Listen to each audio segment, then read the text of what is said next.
Alright, time check 10:35. Pauwi na. Alis na ako dito sa aking parking spot.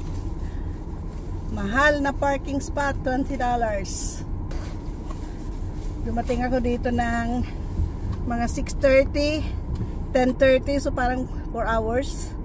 7, 8, 9, 10. Yeah. 4 hours, $20. So 5 hours per hour. $5 per hour. Mahal. Mahal na parking to. Wala tayong choice. So dadaan ako sa tunnel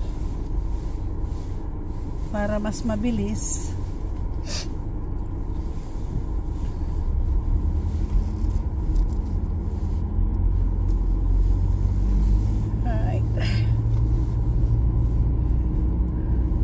Dadaan ako sa tunnel ng Bill Marie pauwi sa bahay para mas mabilis. Kasi kung dito ako dadaan sa city, masyadong matatagalan. Kaya dadaan ako sa tunnel.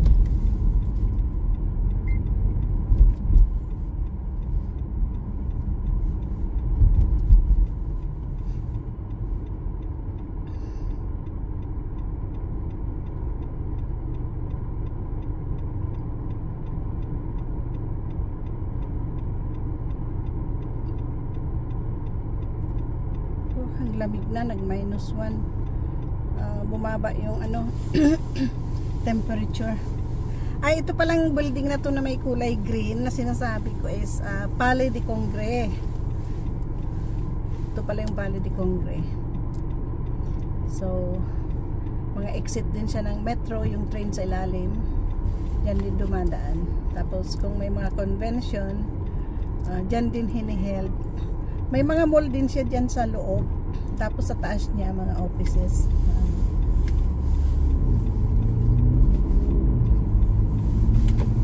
Yan ang entrance niya. Nag-aano tong ko GPS. Nagsasalita. Nabubulol. Okay, so itong downtown Old Port na. Yan. Yan siya. Christmas pa din.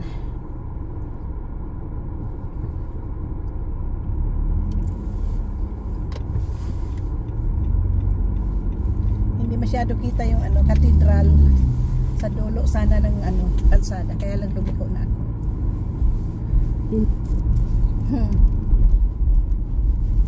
Sanang mahulog. Kasi magalaw. Nahawakan ko ang aking cellphone kasi baka mahulog, tumalbog kasi lubak-lubak ang kalsada. Baka mahulog siya.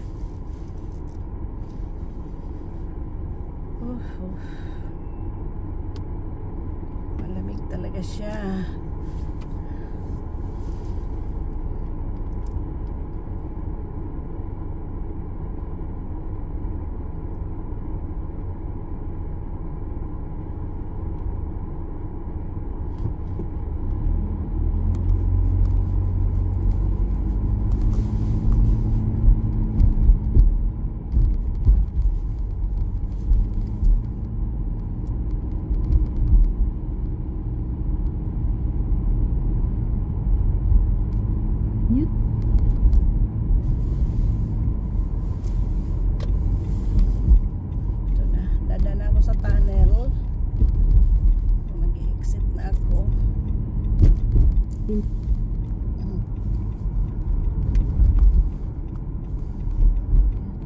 Building na yan is Chinese Hospital. Ang may-ari niyan ay University of Montreal. Hindi pala siya Chinese Hospital. Si CHOM, kumbaga. Central Hospital din niya. University of Montreal. So, ito na. Pasok na ako sa tunnel. Mahaba-haba itong tunnel na to, guys. So, mag-i-stay ako dito sa exit 5 kasi itong papunta sa Champlain. pa-exit na ako sa exit 5.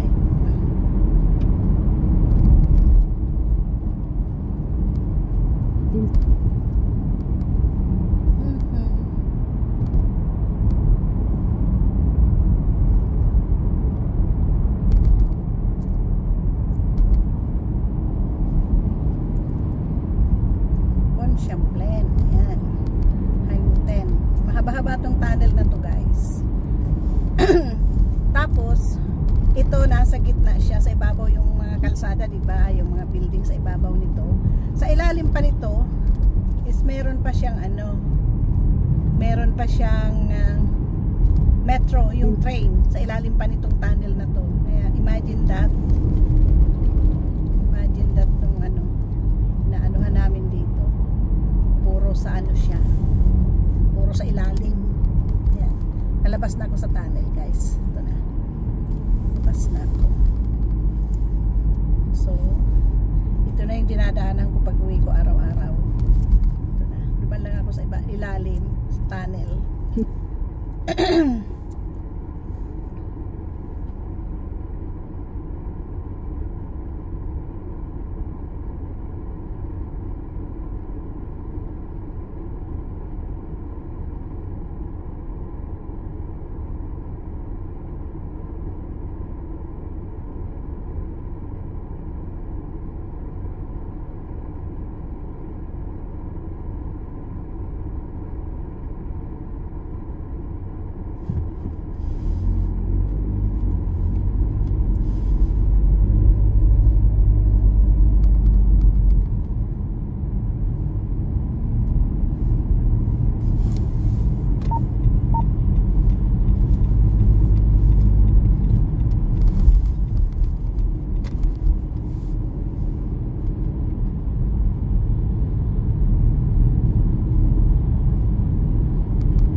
Ganitong oras, guys, is hindi na siya matraffic.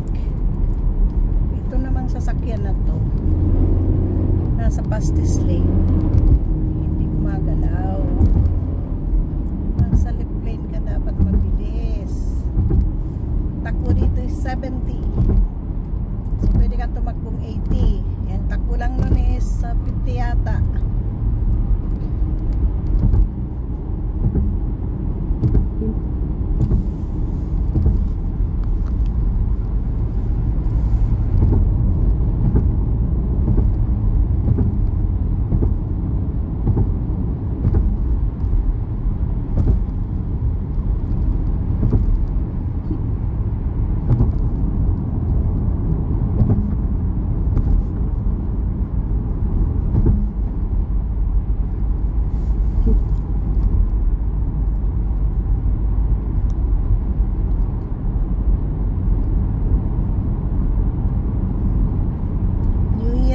Sa Pinas, mamayang 12 o'clock, New Year na sa kanila. Ay, hindi pa, linggo pala ngayon din. Pag midnight, bukas pala dito, gabi doon is na, New Year. Pa lang pala sa Pinas ngayon, Sunday morning na 31. Okay. So bukas na dito, tanghali, midnight sa Pinas, yun ang celebration nila ng kanilang New Year. Kami naman, gabi ulit ng Sunday, Lunes na sa Pinas. Nakakalito ang time difference natin, guys.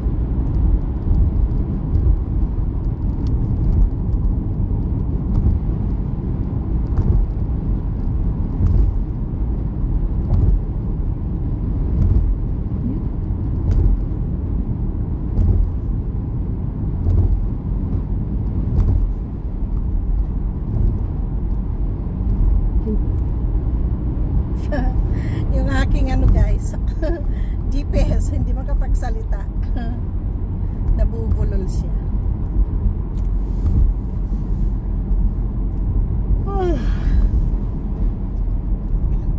Pagod na rin ako. Nagyoyon na ako. Gusto ko na rin na ako nag-stay matagal dun sa party. Nag-uuwian na rin sila eh, kasi ano daw, malamig nga. So, malamig nga sa labas. Eh, medyo, at least yung naparkingan ko, 2 blocks away, malapit lang. Lakad ko sa, maganda na yung mag-park ka sa ganun kaysa mag-park ka nga sa side, nakamura ka ng bayad, tapos yung sasakyan mo binandalize, lalong magastos, diba? $20 okay na yun. Anyways,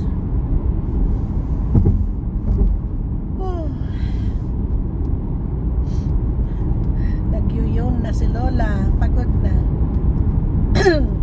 Okay. And less than 5 minutes siguro na sa bahay na ako. Kasi wala namang traffic. Nandito na ako sa nandito na ako sa Champlain Bridge sa niya, malapit na ako sa tok-tok niya.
Mag-drive pag ganitong mga oras.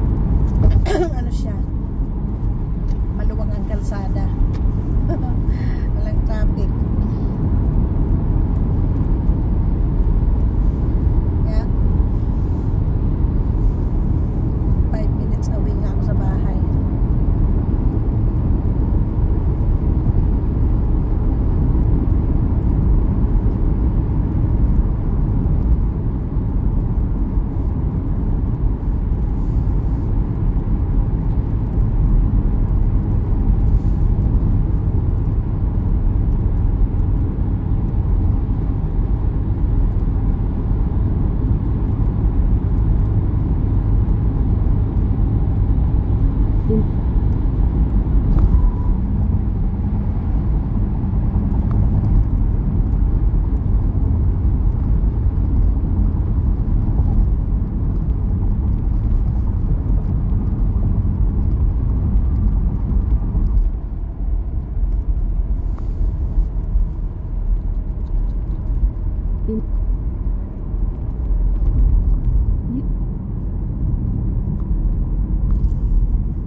in